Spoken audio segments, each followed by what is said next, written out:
जळगावच्या जिल्हाधिकारी कार्यालयाचे गेल्या काही दिवसांपूर्वी दुरुस्ती करण्यात आली, नूतनीकरण करण्यात आलं। मात्र या ठिकाणच्या कामाचा जर आपण अभ्यास केला असता तर मी तुम्हाला आता दृश्यांमध्ये दाखवणार आहे की या ठिकाणी कशा पद्धतीने कामं झालेले आहेत। वर्दळीचे जिल्हाधिकारी कार्यालय आहे। या ठिकाणी याच दालनामध्ये जिल्हाधिकारी असतील, अप्पर जिल्हाधिकारी असतील, हे या ठिकाणी बसतात। त्यांची दालनं या ठिकाणी आहेत। दिवसभर नागरिकांची वर्दळ या ठिकाणी वेगवेगळ्या कामांसाठी असते।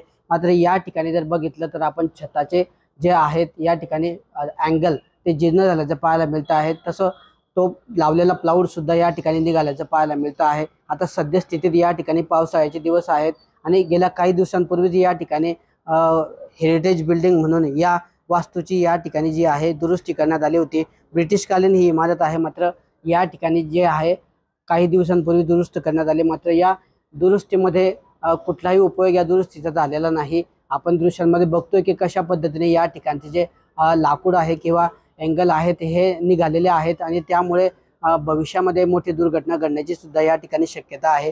अधिकाऱ्यांचे या दालनामध्ये कार्यालय आहे, मात्र याकडे अधिकारी का दुर्लक्ष करतायत हे सुद्धा हा प्रश्न सुद्धा या ठिकाणी उपस्थित केला जातोय। मात्र आता यामुळे जे गेल्या काही काळात जे काम या ठिकाणी सार्वजनिक बांधकाम विभागाच्या वतीने जे आहेत जिल्हाधिकारी कार्यालयाच्या नूतनीकरणाचं करण्यात आलं, ते काम कशा पद्धतीने करण्यात आलं ते काम त्या कामावर सुद्धा आता या ठिकाणी प्रश्नचिन्ह उपस्थित केले जात आहे।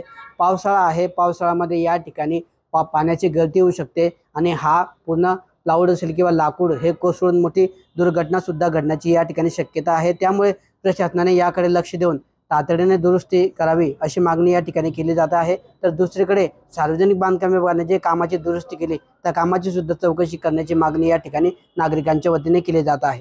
किशोर पाटील, TV9 मराठी, जळगाव।